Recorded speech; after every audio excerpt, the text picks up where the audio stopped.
Oke, baik. Selamat malam semuanya. Perkenalkan nama saya Gilang Monardiansyah. Pada kesempatan kali ini saya akan mempresentasikan guna untuk melengkapi mata kuliah testing dan implementasi sistem manajemen inventaris. Oke, nama saya Gilang Monardiansyah dengan NIM 120 10 10 20 137. Baik, untuk pertanyaan pertama adalah bagaimana Anda akan menilai kehandalan dan performa sistem selama fase pengujian. Yang pertama, dari kehandalan, saya akan melakukan sebuah tes mengenai stabilitas tanpa crash atau gangguan. Jadi intinya apabila sistem mudah atau terkena crash atau gangguan, maka sudah bisa dipastikan bahwa sistem ini tidak handal atau mempunyai nilai minus. Oke, lalu ada konsisten dan stok secara akurat. Lalu ada juga integritas transaksi yang terjaga penuh, serta ketahapan terhadap input yang tidak valid.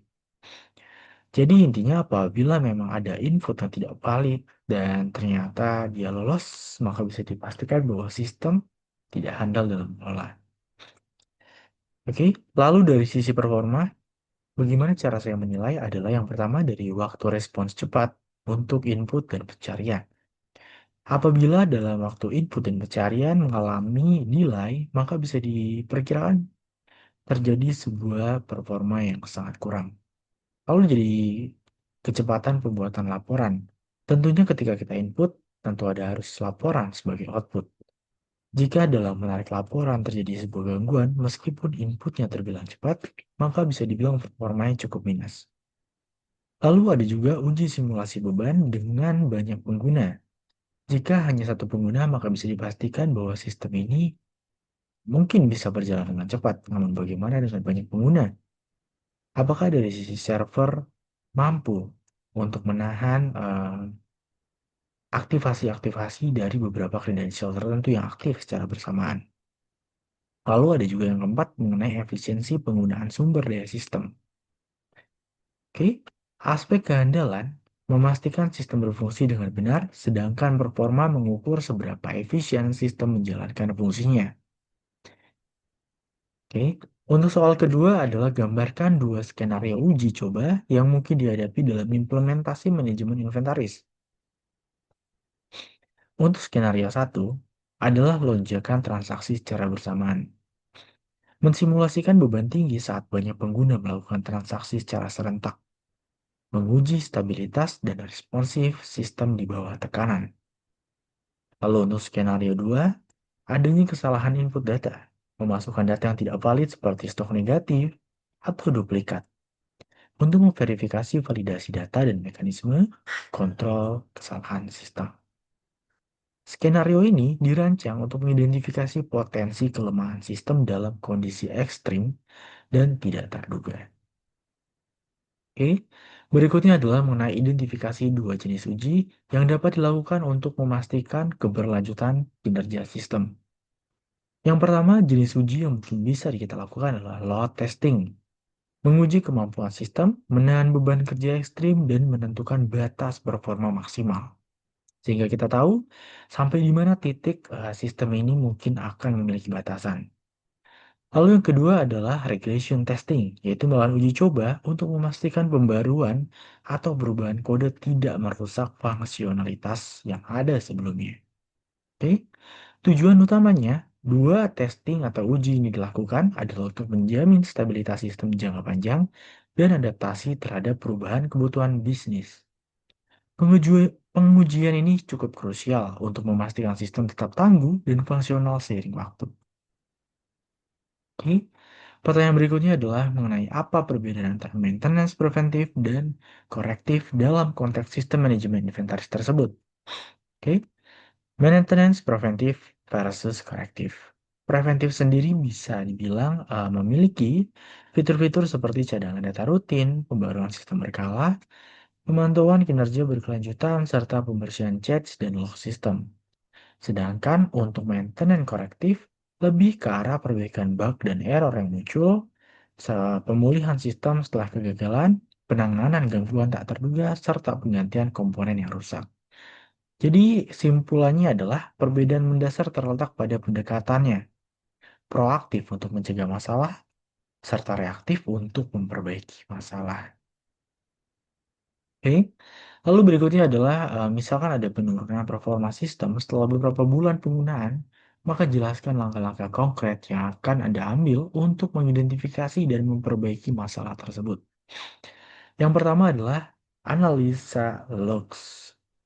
Ambil dan coba review mengenai log sistem. Biasanya segala error dan segala bentuk ketidakstabilan tercatat pada log sistem. Bisa kita lihat pada servernya mungkin, apakah di log tersebut terjadi sebuah error fatal yang mungkin bisa langsung kita ketahui. Lalu berikutnya adalah monitor research. Kita bisa men-track dari CPU, memori, atau I/O usage, di mana barangkali error itu bersangkutan dengan performa dari hardware yang kita pakai. Lalu berikutnya adalah identify bottleneck, di mana kita mencari pintu hotspot and limits yang mungkin terjadi bottlenecks atau pusat dari segala masalahnya. Lalu ada juga optimize page, di mana kita langsung mengapply fixes and turn configuration. Kita bisa langsung perbaiki setelah menemukan bottleneck, memperbaiki dan serta mengupdate. Lalu berikutnya tinggal kita melakukan retest untuk memvalidasi performance serta melakukan improvement. Apakah memang langkah-langkah sebelumnya yang kita lakukan telah berhasil? Oke. Pendekatan sistematis diperlukan untuk mendiagnosis, mengidentifikasi akar masalah, dan mengimplementasikan solusi yang efektif.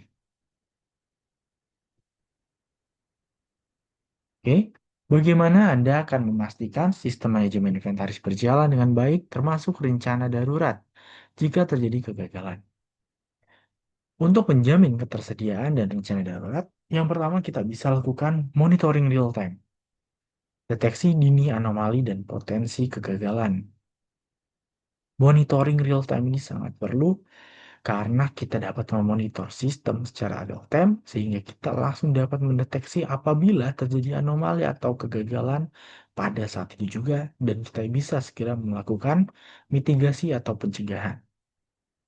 Lalu yang kedua adalah backup otomatis. Backup otomatis bisa dibilang sangat wajib apabila kita memang dalam konteks perusahaan yang cukup besar karena memang sering terjadi beberapa crash atau ya kita tidak tahu sehingga backup otomatis sangat perlu untuk menjaga kestabilan data. Lalu ada juga SOP penanganan gangguan. Tentunya ketika terjadi gangguan, setiap program memiliki SOP-nya sendiri, prosedur standar untuk merespon insiden. Dan kita perlu tahu SOP agar tidak langsung melakukan hal-hal yang tidak perlu.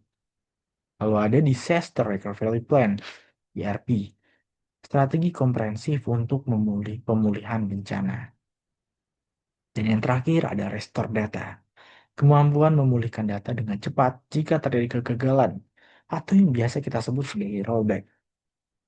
Langkah-langkah ini sangat penting untuk menjaga keberlangsungan operasional dan melindungi aset data. Oke, lalu bagaimana Anda akan mengumpulkan umpan balik dari pengguna akhir untuk memperbaiki dan meningkatkan sistem? Yang pertama, umpan balik bisa kita terima mulai dari survei kepuasan pengguna. Lalu ada juga dari formulir evaluasi sistem terstruktur, serta ada juga dari analisa laporan kendala dan bug, mungkin juga dari wawancara pengguna secara langsung, serta perbaikan berkelanjutkan berdasarkan masukan yang telah kita terima. Umpan balik pengguna adalah kunci untuk pengembangan sistem yang relevan dan memenuhi kebutuhan. Cukup kita ingat bahwa sistem kita build untuk mereka sehingga umpan balik pengguna dari mereka sangat penting untuk pengembangan sistem. Oke, dapat kita simpulkan bahwa sistem manajemen inventaris yang efektif harus stabil, teruji secara menyeluruh, dan secara konsisten. Ditingkatkan berdasarkan umpan balik pengguna dan kebutuhan bisnis yang berkembang. Terima kasih atas perhatiannya. Saya Gilang Bangun Ardiansyah. eh, Pamit undur diri.